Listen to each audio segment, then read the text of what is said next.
Preparé comida para mi esposo antes de enterrar a mi papá. Lo único que me preguntó fue cuánto tiempo me iba a quedar fuera. Cuando mi suegra mencionó el divorcio, le di las gracias. Mi suegra me mandó un PDF de 5 páginas mientras yo estaba en el velorio de mi papá, criticándome por no haber dejado comida nutritiva para su bebé. Digo, para su hijito adulto. Pero fue mencionar la palabra divorcio y yo asentí sin pensarlo 2 veces. Solo de imaginar que mi suegra ya no formaría parte de mi vida, sentí un alivio inmenso. No tener que lidiar con ella, ni hablarle, ni nada. Uf. Mi papá ya venía con varios problemas de salud desde hace tiempo. Estaba en tratamiento, y aunque sabíamos que su salud era frágil, nunca se nos pasó por la cabeza que todo terminaría tan de golpe. Él y mi mamá estuvieron juntos por muchos años, construyendo una vida y una familia hermosa. Ahora ella quedó sola, así como yo me quedé sin mi papá. El día que nos dieron la noticia de su muerte, mi hermano y yo dejamos todo y salimos corriendo para casa. Como él vive más cerca, llegó primero. Vive a unas horitas de ahí con su esposa y sus hijos, así que hizo las maletas rápido y se fue directo a acompañar a nuestra mamá. Yo, en cambio, vivo mucho más lejos, así que tuve que sacar vuelo, organizar todo y recién ahí pude ir. Le avisé a mi esposo lo que había pasado, esperando algo de apoyo. Pero lo primero que me preguntó fue, ¿y te vas a quedar fuera cuánto tiempo? Ni se tomó el trabajo de preguntar cómo me sentía o de ofrecer consuelo. Ni un ¿estás bien? O un ¿quieres que te acompañe para ayudarte en el velorio? ¿Para estar con tu mamá? Su reacción dejó clarísimo que no le importaba. Le preocupó más su rutina que el hecho de que mi papá acababa de morir. La mañana antes de viajar, me desperté bien temprano, todavía de madrugada. Quería dejar todo listo para mi esposo antes de salir. Él es súper exigente con la comida. A veces exagera. Si yo no cocino, él no se las arregla. Prefiere pedir comida hecha, lo que además de ser poco saludable, es caro y se sale de nuestro presupuesto diario. Así que, aunque estaba destrozada por dentro, pasé toda la mañana cocinando para él. Preparé las comidas de toda la semana. Etiqueté cada tupper, organicé todo bien en la nevera. Solo después de eso empecé a alistarme para viajar. Antes de salir, intenté despertar a mi esposo para ver si por lo menos podía llevarme al aeropuerto. Pensé que sería un gesto de apoyo, aunque fuera lo único, pero se enojó porque lo desperté tan temprano y se negó de inmediato. Me dolió, pero no tenía fuerzas para discutir. Pedí un Uber y me fui en silencio. El vuelo se sintió eterno. Creo que por la ansiedad de llegar ya. No podía dejar de pensar en cómo debía estar mi mamá. Cuando al fin llegué y la vi, me quebré. Sabía por todo lo que ya estaba pasando. Mi hermano y yo nos hicimos cargo de todo. Organizamos el velorio, dividimos los gastos y nos ocupamos del papeleo del seguro y los documentos legales de mi papá. Él siempre fue súper organizado, así que no tardamos mucho. Ya había dejado a mi mamá como heredera de la casa, así que al menos eso fue un alivio. Saber que no corría riesgo de perder su hogar en medio de tanto dolor. Hacer todo esto mientras te despedís de tu papá es demasiado duro, pero sentí que estaba haciendo algo útil en medio de tanto sufrimiento. Como te imaginarás, esta última semana fue una avalancha de emociones, física, mental y emocionalmente. Para nosotros, no fue solo otro funeral. Con todo lo que pasó, mi hermano, mi mamá y yo pasamos mucho tiempo juntos, algo que hacía mucho no ocurría. Con todo esto, simplemente no tenía cabeza ni energía para estar pendiente de mi esposo, especialmente después de cómo me trató antes de viajar. Preferí enfocarme en mi familia y en procesar la pérdida. Pero lo que más duele es que él tampoco hizo el menor esfuerzo por buscarme. Nunca olvidaré el olor a tierra mojada de aquel cementerio en las afueras de Valencia. El cielo estaba nublado, como si el universo supiera lo que sentíamos por dentro. Mi hermano y yo sosteníamos a mi madre por los brazos, mientras descendían el ataúd de mi padre. No hubo palabras grandilocuentes, solo un silencio espeso, doloroso, que nos envolvía a los 3. Fue ahí donde lo entendí. Mi vida no volvería a ser la misma. Al día siguiente del entierro, mientras ayudaba a mi madre a organizar los papeles que papá había dejado en una carpeta azul desgastada, encontré una carta con mi nombre escrito a mano. La reconocí al instante. Esa caligrafía, imperfecta pero firme, era de él. «Querida Carmen», comenzaba, «si estás leyendo esto, es porque ya no estoy. Hay algo que nunca pude contarte en vida. Me temblaron las manos. La carta hablaba de una herencia que mi abuelo materno había dejado y que misteriosamente nunca había llegado a mi madre. Papá sospechaba que sus propios cuñados, los hermanos de mi madre, habían manipulado los documentos cuando ella estaba embarazada de mí, aprovechando que estaba sola, para quedarse con el dinero y una propiedad en Zaragoza que jamás mencionaron. Por eso él se había obsesionado con dejar todo en orden. Quería que no nos volvieran a engañar. Me senté en el suelo de la cocina, la carta entre las manos, la cabeza dando vueltas. En medio de todo ese duelo, ahora cargaba con un nuevo peso, la verdad enterrada de nuestra familia. Pero también sentí algo distinto, una energía que hacía mucho no sentía. Era como si papá me hubiese pasado la antorcha. Volví a Madrid a los 3 días. Mi casa ya no me parecía mi casa. El ambiente era denso. Al entrar, lo primero que noté fue la cocina sucia, platos acumulados y un olor a fritura rancia. En la mesa, mi suegra tomaba café como si estuviera en su propio salón. «Ah, llegaste», dijo sin levantarse. «El bebé ha estado tan estresado sin ti». El bebé. Así llamaba ella a su hijo de 37 años, mi marido. Estaba en el sofá, mirando el móvil, ni se molestó en saludarme. «¿Te fue bien el funeral?», preguntó sin levantar la vista. No respondí. Caminé directo a la habitación. Cerré la puerta y me senté en la cama. Me sentía invisible en mi propia casa. No hubo abrazo, ni consuelo, ni una frase de apoyo. Nada. Esa noche, mientras ellos dormían, me levanté y revisé los extractos bancarios. No me preguntes por qué. Fue instinto. Y ahí lo vi. Retiradas de dinero en efectivo cada semana. Transferencias a una cuenta a nombre de C. Crespo. Yo no conocía a ningún Crespo. Abrí la laptop, entré al correo compartido y empecé a buscar. Un correo destacado, enviado hacía 2 meses, con asunto: inversión confirmada, taller de motos en Moratalaz. Adjunto: contrato de sociedad entre mi marido y un tal Cristóbal Crespo.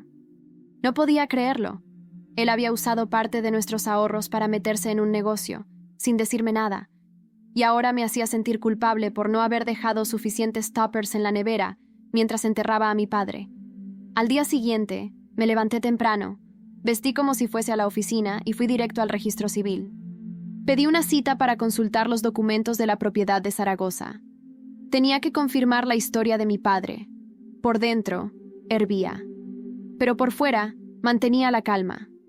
Nadie sospecharía lo que estaba empezando a tramar. Esa misma noche, cuando volví a casa, encontré a mi marido en la cocina, con la misma cara de niño mimado de siempre. Se giró hacia mí y me soltó con tono sarcástico: «¿Qué? ¿Ahora te dio por hacer turismo legal?». No respondí. Lo miré en silencio. Él sonrió como si hubiera ganado algo. «¿Sabes que mi madre piensa que estás un poco desequilibrada?». «¿Ah, sí?», contesté, con una sonrisa ligera, casi amable. «Dile que estoy perfectamente, más lúcida que nunca». Fui a dormir sin decir más, pero en mi cabeza ya había una lista, una estrategia. Cada mentira, cada omisión, cada falta de respeto, todo tenía un precio, y yo iba a cobrar con intereses. 3 días después, mientras salía de la notaría con un sobre lleno de copias notariales, me llegó una llamada de un número desconocido. «¿Carmen Álvarez?», preguntó una voz de mujer, firme, profesional. «Sí, soy yo. Me llamo Clara Mendoza. Soy abogada. Acabo de revisar la escritura de Zaragoza. Creo que tenemos mucho de qué hablar». No sé cuántas veces leí ese mensaje después de colgar. Tenemos mucho de qué hablar. Esa frase me persiguió durante todo el trayecto de vuelta a casa. Clara Mendoza. El nombre no me sonaba, pero su voz tenía una seguridad que me tranquilizaba, como si supiera exactamente lo que estaba haciendo. Al llegar a casa, lo primero que hice fue meterme en el baño, cerrar la puerta con llave y llamar a Clara de nuevo. «¿Qué has encontrado?», pregunté, con la voz entrecortada por la ansiedad. «Carmen, tu padre tenía razón. La propiedad sigue a nombre de tu abuelo, aunque los papeles están manipulados. Parece que alguien falsificó la renuncia de herencia de tu madre. Tenemos que movernos rápido antes de que intenten venderla o modificar los registros». Me quedé muda. El silencio al otro lado del teléfono se volvió incómodo. «¿Carmen?», insistió Clara. «Estoy bien, solo...». «Gracias», ¿Podemos vernos mañana? A las 10, en mi despacho. Te envío la dirección ahora. Colgué. Me miré en el espejo. Tenía el rostro demacrado, las ojeras marcadas y el cabello enredado. Pero mis ojos ya no estaban rotos. Ardían. Por primera vez en años, sentí que algo se encendía dentro de mí. Hambre de justicia. A la mañana siguiente, salí antes que mi marido despertara. No le dejé desayuno, ni nota, nada. Caminé por las calles de Madrid con una mezcla de nerviosismo y determinación. El despacho de Clara estaba en Chamberí, en un edificio antiguo pero bien cuidado. Me recibió con una sonrisa cálida y una carpeta llena de documentos. «Te explico todo», dijo mientras me servía un café. «La escritura original muestra que tu abuelo dejó la casa a tu madre, pero hay un documento de renuncia firmado por ella, fechado en 1989. El problema es que tu madre estaba hospitalizada ese día. Tengo el informe médico. ¿Eso es suficiente para anularlo? Con una buena estrategia, sí, pero necesitamos testigos. Alguien que pueda confirmar que tu madre jamás renunció a esa propiedad. ¿Tienes a alguien?» Pensé un segundo. Y entonces lo recordé. Mi tía abuela, hermana de mi abuelo, vive en Zaragoza. Si alguien sabe la verdad, es ella. Perfecto. Pero hay otra cosa. He revisado tus finanzas. Esos movimientos de tu cuenta conjunta son sospechosos. Podrías iniciar una acción por administración desleal contra tu marido. ¿Y eso me ayuda en el divorcio? Muchísimo. Pero primero, necesitamos pruebas sólidas. Recibos, correos, lo que tengas. Salí del despacho con más certezas que dudas, pero también con una lista mental cada vez más larga. De vuelta en casa. Encontré a mi suegra en mi cocina, como siempre, removiendo una olla con un olor desagradable. «Mira quién volvió a dormir fuera», dijo sin mirarme. «Fui a ver a una abogada». «¿Qué tontería es esa ahora?» La miré con una calma que la desconcertó. «No es ninguna tontería, pero si quieres puedes preguntarle tú misma. Se llama Clara Mendoza». Vi cómo su gesto se tensaba, como si intuyera que algo serio estaba por venir. «Estás perdiendo la cabeza, Carmen. ¿Qué pasa contigo últimamente? No cocinas, sales sin avisar, y ahora... abogados. Lo que pasa es que se acabó. Se acabó que me traten como una sirvienta con bata. No soy la enfermera emocional de tu hijo ni la criada de esta casa. Estoy cansada». «¿Qué le estás diciendo?», interrumpió mi marido apareciendo en el marco de la puerta. Me giré hacia él. La voz ya no temblaba. «Que me estoy divorciando de ti, que voy a recuperar lo que es mío, y que a partir de ahora voy a hacer las cosas a mi manera». La reacción fue inmediata. Él se echó a reír. No de nervios, de burla. «¿Tú? ¿Divorciarte? ¿Con qué dinero, Carmen? ¿Vas a pedir limosna?» «No, pero tú sí vas a tener que explicar muchas cosas. Por ejemplo, ¿qué hace tu nombre en un contrato firmado con Cristóbal Crespo?» El silencio cayó como una bomba en la cocina. La cara de mi marido se desfiguró. La de su madre se volvió pálida. «¿De dónde sacaste eso?» «No te preocupes. Tengo más.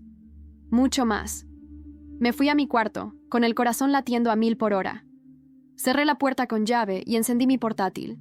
Iba a pasar la noche entera construyendo mi caso. No era solo una guerra legal, era personal. Y yo estaba lista para ganarla. A las 3 de la mañana, justo cuando iba a apagar el ordenador, llegó un correo nuevo. De Clara. Asunto: «Carmen, tenemos un problema. Urgente».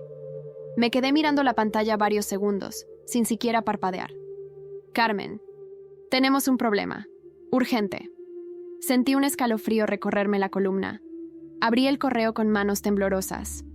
«El notario de Zaragoza ha sido contactado por alguien que reclama ser el actual administrador legal de la propiedad. Se trata de un tal Fernando Soler. Según nuestros registros, es primo de tu madre. Podría haber sido parte del fraude. Tenemos que movernos ya. Fernando Soler. No lo veía desde niña, cuando íbamos en verano a Zaragoza. Siempre fue el típico que aparecía solo en cenas familiares, sonriendo mucho pero escuchando aún más. De esos que no dicen nada, pero lo saben todo. Si él estaba metido. Eso quería decir que no solo mis tíos habían estafado a mi madre, sino también alguien que ella consideraba de confianza. A la mañana siguiente, tomé el AVE directo a Zaragoza. Le dije a mi marido que iba a casa de una amiga. Ni siquiera levantó la vista de su móvil. Mi madre no sabía que yo iba a buscar esa verdad. Le envié un mensaje corto. Voy a resolver algo del pasado de papá. Si todo va bien, te lo explico después.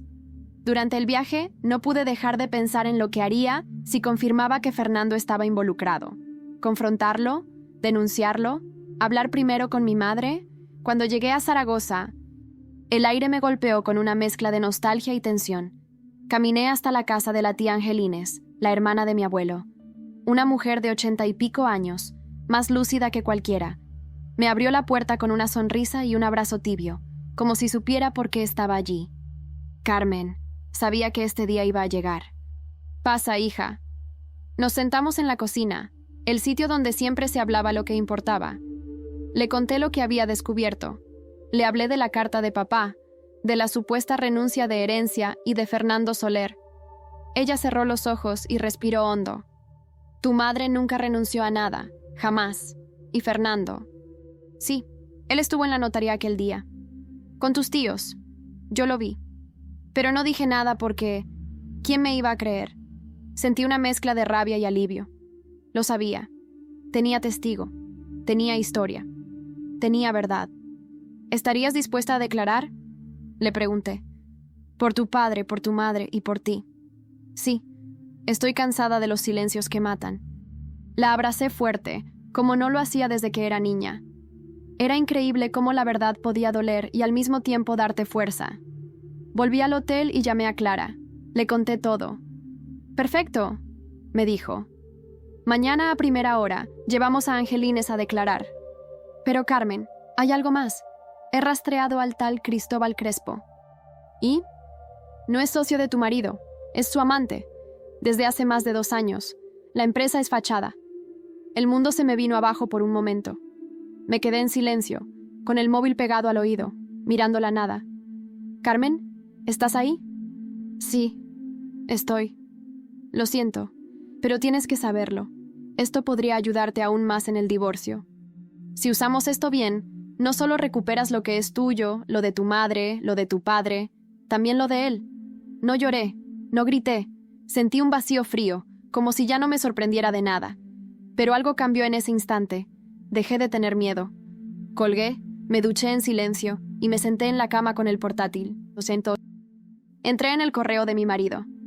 Él era tan confiado, tan idiota, que aún tenía la misma contraseña desde hace años. Ahí estaban los correos. Fotos, videos, reservas de hotel, mensajes que decían, me muero por ti, esta noche no puedo, Carmen está rara, ya casi lo tenemos todo. El desprecio, la traición. Todo tan evidente, tan claro. Copié todo en un USB y luego, sin pensarlo 2 veces, envié uno de los videos a mi propio correo. Solo uno. Quería tener una carta bajo la manga. Cerré el portátil. El silencio era tan fuerte que me zumbaban los oídos. Pero en ese silencio me hice una promesa. Nunca más volvería a pedir permiso para vivir mi vida. Y justo cuando iba a apagar la luz, recibí un mensaje de mi madre. Fernando me llamó. Dice que quiere hablar contigo. Urgente. Está en Madrid. No dormí ni un minuto esa noche. Me pasé horas mirando al techo del hotel, sintiendo una presión en el pecho que no se iba. Fernando quería hablar. ¿Por qué ahora? ¿Qué sabía exactamente? ¿Era un intento de manipulación o una confesión? Tomé el tren de vuelta a Madrid al amanecer. El vagón estaba casi vacío. Iba sentada junto a la ventana, viendo los campos pasar con velocidad, pero mi mente no estaba allí. Releía una y otra vez el mensaje de mi madre. ¿Por qué Fernando había contactado con ella y no directamente conmigo? ¿Estaba intentando limpiar su imagen antes de que yo desenterrara toda la verdad? Llegué a casa al mediodía. Abrí la puerta sin hacer ruido.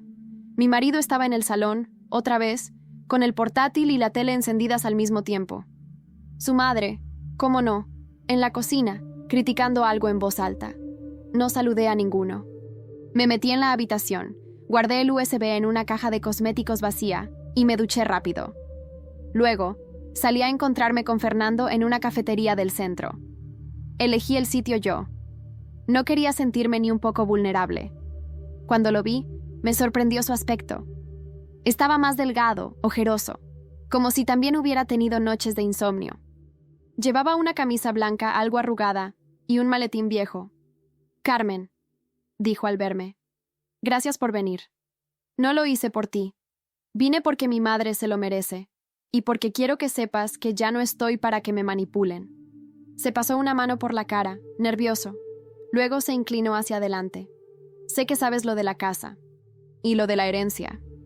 Y también sé que tú estuviste ahí el día que falsificaron la renuncia. Te vi cuando era niña. Estabas en la puerta de la notaría. Mi tía Angelines lo confirmó». Bajó la cabeza. Su voz salió rota. «Sí, estuve. No sabía que iban a hacer eso. Tus tíos me dijeron que tu madre estaba de acuerdo. Yo era joven, no entendía. Cuando me di cuenta, ya estaba metido hasta el cuello. Luego me amenazaron para que no hablara. Me hicieron firmar papeles. Lo observé. Por un segundo, parecía sincero, pero no podía confiar tan fácilmente. Ya no. ¿Y por qué me llamas ahora? ¿Por qué justo cuando todo está saliendo a la luz? Porque tengo cáncer, y me queda poco. Y porque tu padre me escribió antes de morir. Me dejó una carta también. Me dijo que te protegiera, que arreglara lo que pude haber permitido. Se metió la mano en el bolsillo y sacó un sobre. Lo deslizó por la mesa. Lo tomé. Estaba cerrado con un sello antiguo, con las iniciales de mi padre. Aquí dentro está todo lo que guardé. Copias de documentos, cartas, fotos. Puedes usarlos. Es lo que me queda por hacer bien. No dije nada. Me limité a tomar el sobre, meterlo en el bolso y levantarme. Espero que encuentres algo de paz antes de irte. Yo también estoy buscando la mía. Pero la diferencia es que pienso luchar por ella. Me fui sin mirar atrás. Esa misma tarde, Clara y yo revisamos el contenido del sobre. Era oro. La prueba definitiva de que mi madre jamás había renunciado a la herencia. Documentos que mostraban firmas distintas, fechas manipuladas y hasta notas escritas a mano de uno de los hermanos admitiendo que era lo mejor para la familia que la casa quedara en manos de ellos. «Esto», dijo Clara, mirando los papeles con una sonrisa apenas contenida, «es dinamita. Con esto no solo anulamos la renuncia, también podemos ir por daños y perjuicios. Haz lo que tengas que hacer», le dije. «Quiero verlos enfrentarse a lo que nos hicieron». Volví a casa con la cabeza a punto de explotar. Pero lo peor no había llegado aún. Al entrar, encontré a mi marido con una cara que no le había visto en años. Miedo. «¿Qué hiciste, Carmen? ¿A qué te refieres?» «Me han congelado la cuenta bancaria. Todas. ¿Tú hiciste esto?» Le sostuve la mirada sin decir una palabra. «¿Estás loca? ¿Qué te pasa?» Se acercó, alzando la voz. «No me grites», dije, firme. «Yo te mantengo. Esta casa es mía». «Ya no». Saqué el sobre con los documentos de la herencia y lo dejé sobre la mesa. «Todo cambia ahora, incluyendo esta casa. Y tu vida». Fue entonces cuando su móvil vibró. Miró la pantalla, se puso pálido y lo soltó como si quemara. «¿Qué pasa?», pregunté, casi en susurro. Es Cristóbal. Me acaba de decir que está en la puerta de tu despacho. Dice que si no le pago lo que le debo, va a contarlo todo». Ver a mi marido temblar con el móvil en la mano fue inesperado. Nunca lo había visto así, ni cuando se le estropeó el coche nuevo, ni cuando discutió con su jefe, ni siquiera cuando perdió el trabajo anterior y fingió que lo había dejado por decisión personal. «¿Cuánto le debes a Cristóbal?», pregunté, con una frialdad que me sorprendió a mí misma. «No es tan simple». «Ah, claro que lo es». «¿Cuánto?». No contestó. Caminaba de un lado a otro del salón como un animal acorralado. Yo seguía allí, de pie, con los brazos cruzados, observando cómo la fachada se desmoronaba. «¿Usaste mi dinero para eso también? ¿Para tu amante?». «No lo llames así», estalló. «No entiendes nada». «¿Y qué debería entender? ¿Que llevas 2 años acostándote con otro hombre mientras yo te preparaba lentejas y te dejaba comida para que no te murieras de hambre cuando mi padre murió?» Silencio. Por primera vez en años me escuchaba, pero ya no me interesaba su reacción. Lo que me interesaba era lo que venía después. «Cristóbal está harto», continuó él, bajando la voz. «Dice que si no le pago antes del viernes, va a denunciarme por estafa y va a contarle todo a la prensa, a mis amigos, a tu familia. A mi familia ya no le importa. Ahora les importo yo, no tú. Me di la vuelta sin darle tiempo a responder y subí las escaleras. Mientras cerraba la puerta del dormitorio, oí su madre diciendo desde la cocina: «No puedo creer cómo se ha vuelto esta chica. Antes era tan dócil». Dócil. Esa palabra me quemó en los oídos. Dócil. ¿Así me recordaban? ¿Así me querían? Saqué el portátil y le escribí a Clara. Le conté todo. La amenaza de Cristóbal, la deuda, la posible exposición pública. Ella respondió en segundos: «Esto nos ayuda. Si él confiesa la estafa, podemos usarlo como testigo para desacreditar aún más a tu marido. ¿Quieres que lo contacte?» «Sí», le escribí, «pero antes, quiero hablar yo con él». Lo localicé fácilmente. Su perfil de Instagram era una mezcla de fotos en el gimnasio, platos de comida cara y frases profundas sacadas de Google. Le envié un mensaje privado: «Cristóbal, soy Carmen. Quiero que hablemos. Sin gritos, sin drama, solo tú y yo. Mañana, 19 Cerero, Cafetería San Antón. Sé que conoces el sitio. No vengas con amenazas. Vengo con una propuesta». Tardó 15 minutos en responder. 15 largos minutos en los que podía sentir cómo me temblaban los dedos, pero no de miedo. Era otra cosa. Era anticipación. «Vale, pero más te vale que sea algo bueno». Al día siguiente llegué 10 minutos antes. Me senté en la terraza, pedí un café solo y esperé. Él apareció puntual. Alto, delgado, muy bien vestido, con una barba perfectamente recortada. Se sentó frente a mí sin saludar. «No pensé que tendrías valor de llamarme. Y yo no pensé que serías tan estúpido como para guardar pruebas de todo lo que hiciste con mi marido». Se tensó, pero no dijo nada. Saqué una carpeta del bolso y la puse sobre la mesa. «Mira esto. Fotografías, correos, movimientos bancarios. Tengo copias, por supuesto. Si yo los tengo, imagina lo que puede hacer mi abogada con ellos». «¿Qué quieres?» «Quiero que declares contra él, que digas la verdad, que cuentes cómo lo manipulaste, cómo idearon juntos la fachada de la empresa, cómo desviaron fondos. Tú no vas a la cárcel si cooperas. Él sí. ¿Y qué gano yo? Te libras de la denuncia, y si todo sale bien, incluso podrías recuperar parte del dinero que él te debe. Lo tengo todo calculado. Y créeme, soy buena con los números». Se quedó callado. Luego soltó una carcajada seca. «¿Siempre fuiste así de cabrona?» «No, pero aprendí rápido». Al final aceptó. Nos dimos la mano, fría, firme, como un contrato verbal que sellaba el principio del fin para mi marido. Esa noche, mientras me preparaba para dormir, Clara me llamó. «Ya tenemos fecha de audiencia preliminar, y hay más. La prensa ha empezado a husmear. Alguien ha filtrado la relación entre tu marido y Cristóbal. Están buscando a la esposa traicionada. Quieren tu versión». «Aún no», le dije. «Antes quiero que su madre lea lo que pienso de ella». En voz alta, frente a todos. «¿Estás segura?» Nunca estuve tan segura de nada en mi vida. Y entonces, Clara se rió. No de burla, de admiración. «Carmen, estás lista, y ellos ni se lo imaginan. La noche antes del almuerzo en familia, no dormí ni una hora. No por miedo, no por dudas. Era la adrenalina. Ese zumbido que recorre el cuerpo cuando sabes que todo lo que has preparado está a punto de estallar». Me levanté temprano, hice café y me puse a repasar por última vez los documentos impresos. Uno para él, uno para ella. El día estaba claro, brillante incluso. Era irónico que el sol brillara tanto en un día que, para ellos, sería el principio del fin. Preparé una mesa bonita en el comedor. Servilletas de lino, copas de cristal, una botella de vino que llevaba guardada desde el aniversario que él olvidó. No porque quisiera celebrar, sino porque quería que todo pareciera perfecto, que no sospecharan nada. Llegaron a la 1 en punto. Él, como siempre, con su móvil en la mano. Ella, con cara de disgusto, apenas cruzó la puerta. «Al menos limpiaste la casa», soltó, como quien felicita a un perro por no orinarse en la alfombra. «Y cociné», añadí con una sonrisa. «Vamos, sentaos. Serví primero. Una receta familiar. La favorita de mi padre. Lentejas estofadas con chorizo, como las hacía mi abuela. Quería que todo en ese día oliera a origen, a memoria, a justicia». Durante la comida, nadie hablaba demasiado. Mi marido jugaba con el tenedor. Su madre solo hacía comentarios pasivo-agresivos, como siempre.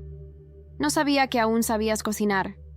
Con todo esto de ser tan independiente, sabes que sí, lo sabes muy bien. Lo que pasa es que ya no cocino para quien no lo merece. Ahí fue cuando él alzó la vista. ¿Y ahora de qué vas? ¿Qué es todo esto? ¿Una especie de reconciliación? No, Javier. Esto es una despedida. Saqué 2 sobres del cajón del aparador. Los coloqué cuidadosamente frente a cada uno. ¿Qué es esto ahora?, preguntó su madre, frunciendo el ceño. Abridlos y leedlos. En voz alta, por favor. Ella lo hizo primero. Su voz se quebró en la tercera línea. La demanda por acoso moral y difamación estaba escrita con términos legales precisos.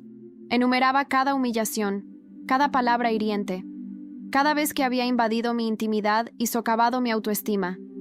¿Estás denunciándome? ¿A mí? Después de todo lo que hice por ti. No hiciste nada por mí. Lo hiciste por el hijo que trataste como un rey y al que criaste para que creyera que las mujeres están para servirle. ¿Y yo? Fui la sirvienta durante años. Se acabó. Javier abrió su sobre. Lo vi palidecer. Clara lo había hecho impecable. Era una demanda por administración desleal, adulterio con pruebas documentadas y ocultación de bienes. También contenía la solicitud de separación de bienes retroactiva. ¿Te has vuelto loca?, gritó. Esto no se va a quedar así. No, Javier, no se va a quedar así. Va a cambiar. Y tú vas a ver cómo se siente perderlo todo.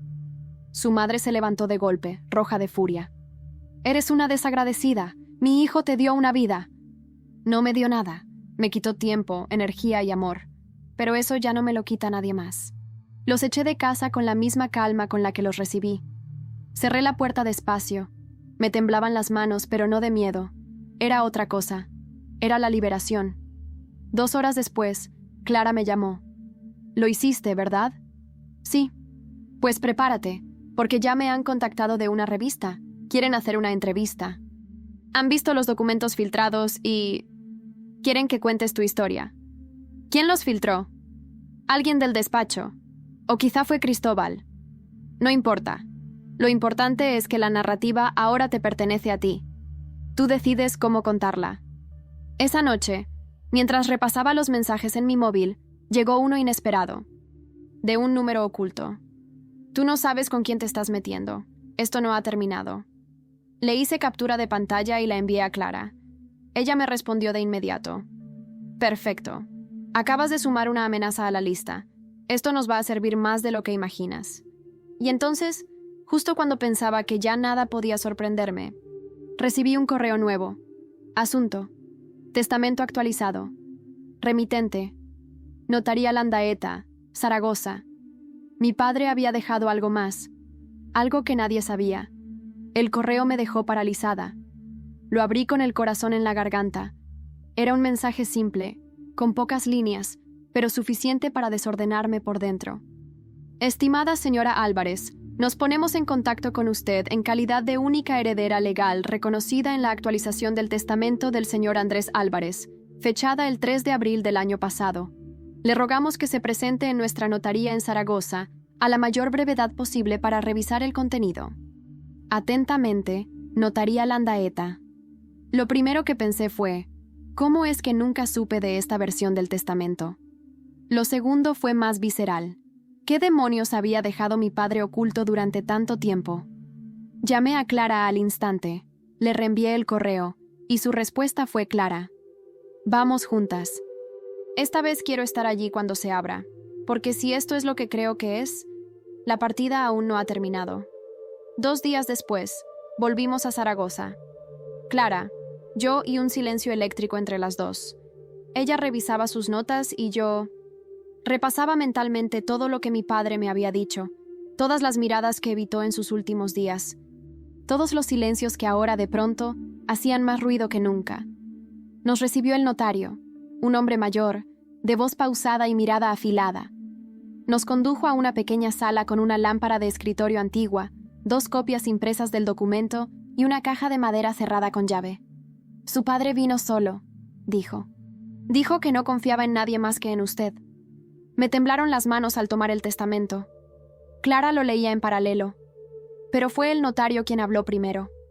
Además de la casa ya conocida en Zaragoza y de los bienes que usted heredó oficialmente tras el fallecimiento, hay algo más, una propiedad en Teruel. Una casa rústica, alejada del núcleo urbano. Su padre la compró hace más de 20 años y la puso a su nombre hace apenas un año, sin decírselo a nadie. ¿Y por qué esa casa no figuraba en los papeles originales? Porque fue adquirida bajo un nombre alternativo. Andrés nunca registró esa propiedad en sus documentos públicos. Fue una compra privada. Solo ahora, tras su fallecimiento, ha salido a la luz porque él dejó instrucciones específicas para que se hiciera efectiva a su favor tras una fecha concreta. ¿Y por qué tanto secreto? El notario me miró, no con pena, sino con respeto, porque allí guardaba cosas que quería proteger. Cosas que, según él, podrían cambiar la historia de su familia. Clara y yo nos miramos, no dijimos nada, pero nuestras mentes estaban gritando. El notario nos entregó la llave de la caja. La abrí con manos temblorosas.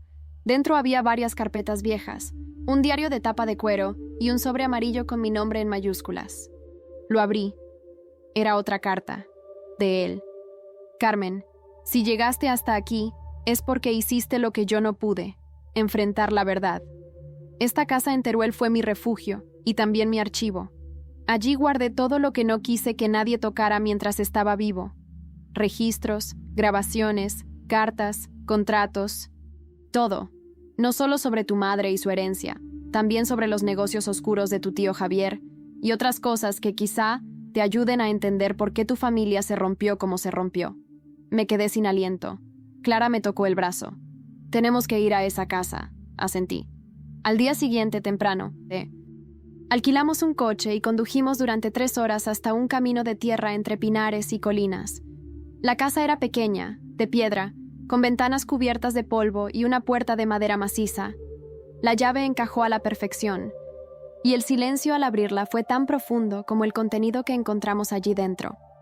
Fotos en blanco y negro, grabaciones en casetes con etiquetas como Conferencia Javier 2004, Carta Ignacio, Chantaje, documentos con firmas y sellos oficiales.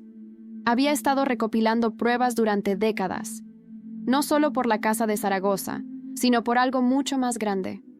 Carmen, dijo Clara, hijo, sosteniendo una carpeta.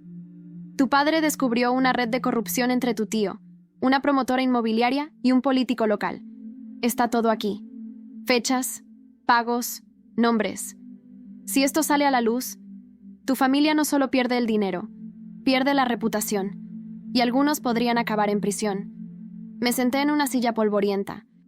Mi padre había vivido años con esto dentro, protegiendo, ocultando, esperando, y ahora me había dejado a mí el legado de sacar todo a la luz.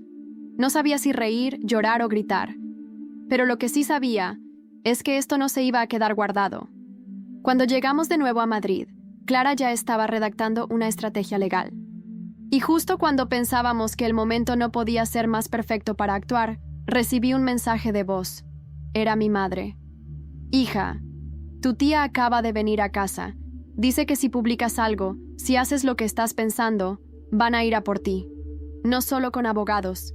Dicen que saben cosas tuyas, cosas que pueden destruirte. La guerra había comenzado, y ahora iban a jugar sucio. El mensaje de mi madre me dejó helada. Van a ir a por ti. Dicen que saben cosas tuyas.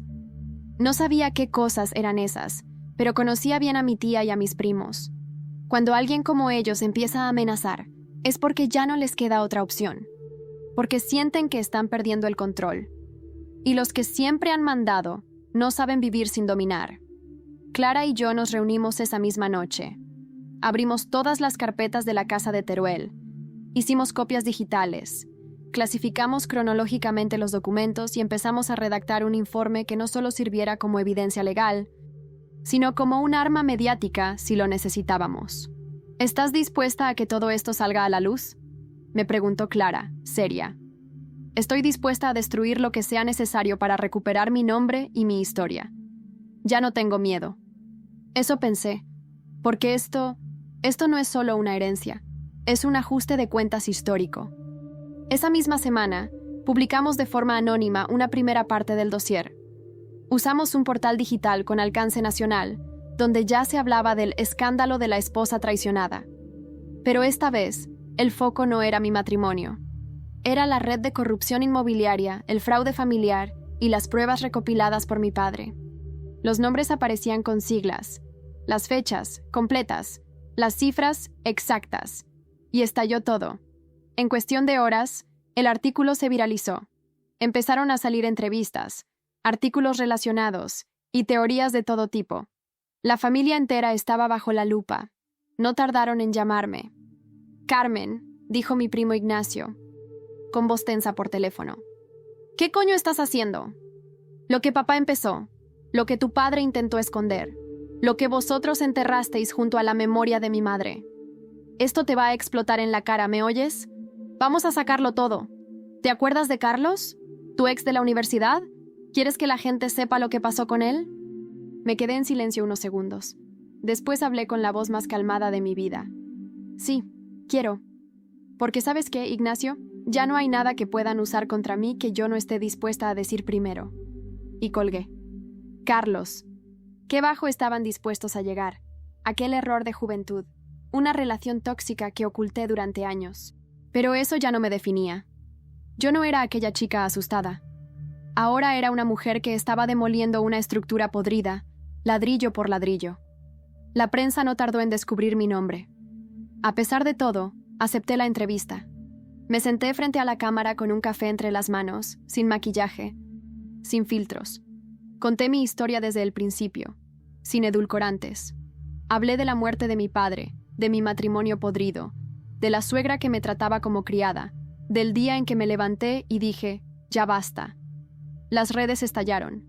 Mujeres de toda España comenzaron a escribirme, mensajes de apoyo, de agradecimiento, de valentía compartida, y entre esos mensajes, uno me hizo temblar. Era de Cristóbal. Te vi en la entrevista. Pensé que ibas a destruirme, pero fuiste más elegante de lo que jamás lo habría sido yo. Quiero que sepas que ya declaré todo, y que... Lo siento. No respondí. No hacía falta. Él ya no importaba. No era el enemigo. Solo fue una pieza de un sistema que yo estaba aprendiendo a desmantelar. Pero sí respondí a otro mensaje.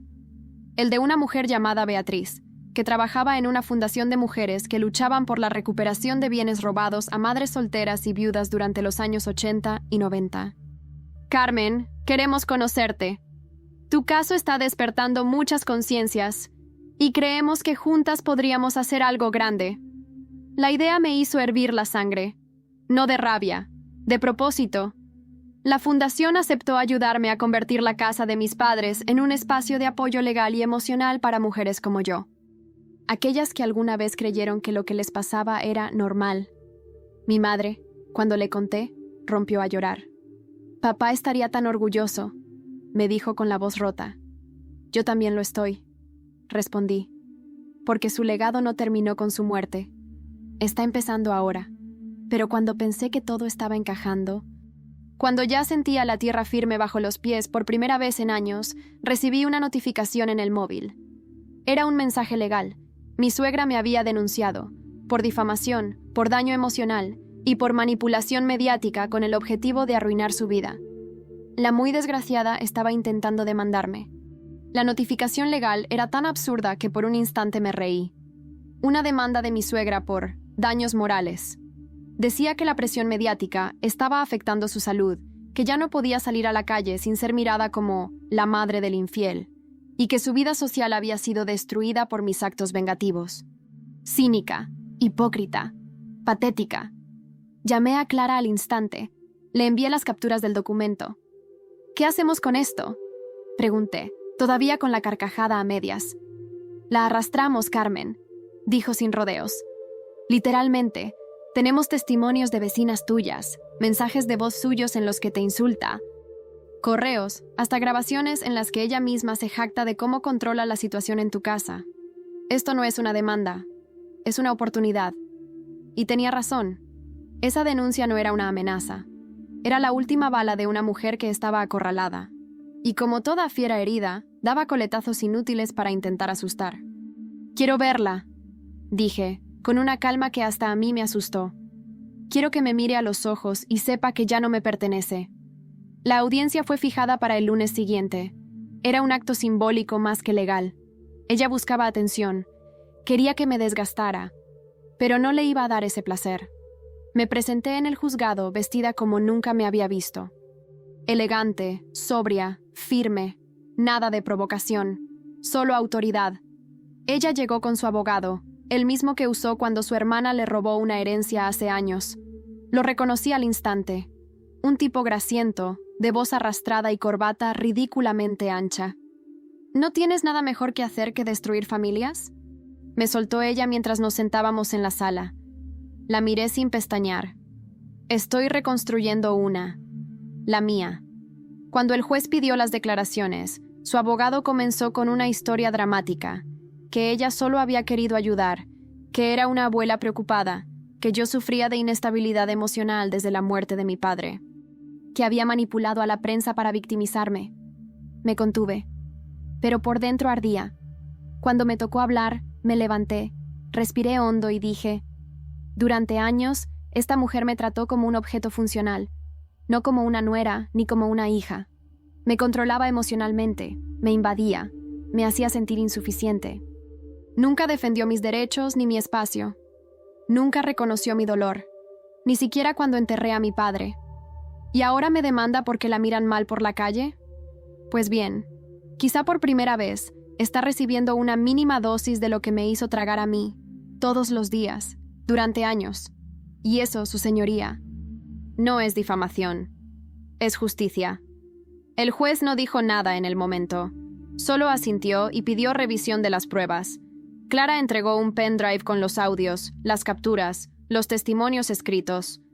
El abogado contrario intentó frenar la entrega, pero el juez lo interrumpió con un simple: tiene derecho a defenderse.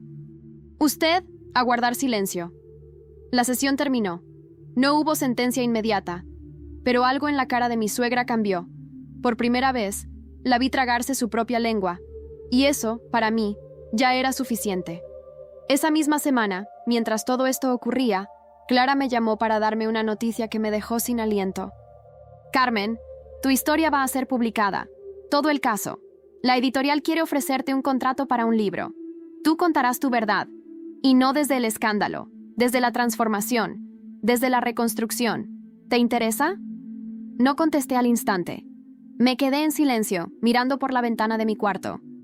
El mismo cuarto que durante años fue mi celda emocional. Y ahora era mi refugio. Sí, dije. Quiero que otras mujeres lean esto y sepan que se puede salir, que se puede ganar, incluso cuando nadie cree en ti. Colgué. Y esa noche escribí durante horas. Cada palabra era un eco del dolor, pero también una cicatriz cerrando. Al día siguiente, Clara me escribió otra vez. Tenemos respuesta judicial. La demanda de tu suegra ha sido archivada. No solo eso. El juez ha pedido que se le investigue por presunta coacción emocional continuada. Podría enfrentarse a una denuncia formal, y ahí supe que el ciclo estaba terminando. Pero aún faltaba una última cosa, el cierre definitivo. Un evento que yo no había planeado, pero que llegó como una página final escrita por el destino. Una llamada, de alguien que no esperaba volver a oír jamás. Hola, Carmen. Soy Carlos, mi ex de la universidad, el mismo del que mi primo Ignacio dijo tener cosas que podían destruirme. ¿Podemos hablar? Creo que necesitas saber lo que dijeron de ti y por qué lo dijeron ahora. Cuando vi el nombre Carlos en la pantalla del móvil, mi corazón dio un pequeño salto. No por él, sino por todo lo que él representaba. Un eco de quien fui, de los miedos que arrastré, de las decisiones que tomé para sobrevivir. Respiré hondo y contesté. Hola, Carmen. Sé que esto te sonará raro, pero necesito contarte algo. ¿Por qué ahora? Porque yo no sabía que te estaban usando. Guardé silencio. Dejé que hablara. Hace una semana, tu primo Ignacio me escribió por Instagram. Me preguntó si recordaba lo que pasó entre nosotros en segundo año. Me insinuó que podríamos hacer justicia si yo confirmaba que tú eras emocionalmente inestable, que tenías tendencias destructivas. Básicamente, quería que firmara una declaración para joderte en público. ¿Y qué hiciste? Me cabré. No firmé, ni pensarlo, y menos después de verte en esa entrevista. Carmen, No tienes idea de lo orgulloso que me sentí de ti. Me sorprendí, no por la traición de Ignacio, eso ya lo esperaba, sino porque Carlos cambió, o al menos parecía haberlo hecho. Te agradezco que no colaboraras, dije, pero no necesito tu aprobación. Lo que necesito ahora es que digas públicamente que te contactaron para eso. Que hablen claro, que se caigan de una vez. Cuenta con ello, voy a escribirlo, lo publicaré en mi red. Y lo hizo. El post se hizo viral. Intentaron usarme para destruir a una mujer que ya ha sido demasiado destruida, pero yo ya no soy parte de ese juego. La respuesta fue inmediata. La opinión pública se inclinó aún más a mi favor. Las redes explotaron. Las denuncias contra Ignacio y su padre fueron finalmente aceptadas por la fiscalía. La investigación oficial empezó 2 semanas después. Javier, mi exmarido, perdió el piso donde vivía. Cristóbal rompió toda relación con él y se mudó al extranjero. Su cuenta bancaria fue embargada por orden judicial tras la demanda por administración fraudulenta. Mi suegra desapareció del mapa social. Vendió su casa y se fue a vivir con una hermana a las afueras de Cuenca. Nadie la volvió a ver en Madrid. Una vecina me escribió: ahora va al mercado con gafas de sol y sombrero, como si fuera una estrella caída. Ignacio fue despedido de su empresa. Salieron pruebas de desvíos de dinero. Su mujer le pidió el divorcio, y su madre, mi tía, se refugió en silencio, sin poder aparecer en ninguna reunión familiar sin ser señalada. Y yo abrí la casa de mi padre como lo prometí. Se convirtió en un centro de apoyo legal, emocional y financiero para mujeres que, como yo, habían sido silenciadas dentro de sus propios hogares. Lo llamamos Casa Raíz. Allí conocí a decenas de mujeres con historias tan duras como la mía, algunas peores, pero todas tenían algo en común. Sobrevivieron. Y ahora querían vivir, no solo existir. Publiqué mi libro 6 meses después, Antes que me enterréis. Fue un éxito rotundo. Se tradujo a 5 idiomas. Viajé por toda España dando charlas, aparecí en programas de televisión y hasta me ofrecieron una adaptación para serie documental. Pero nada me llenó más que ver a mi madre, sentada en el patio de Casa Raíz, rodeada de flores que ella misma plantó, sonriendo con una paz que yo no le veía desde que papá estaba vivo. ¿Ves, mamá? Lo conseguimos. Ella me miró, con los ojos brillando. No, hija, lo conseguiste tú. Y entonces entendí. No fue solo una venganza, fue una revolución íntima. Silenciosa, sí, pero imparable. Me reconstruí sobre ruinas que otros dejaron, y lo hice piedra por piedra, con la memoria de mi padre como cimiento. No volví a ver a Javier, ni falta me hacía. La última vez que escuché su nombre fue cuando una periodista me preguntó si lo perdonaba. No, respondí, porque el perdón no siempre es necesario. A veces lo que hace falta es olvido.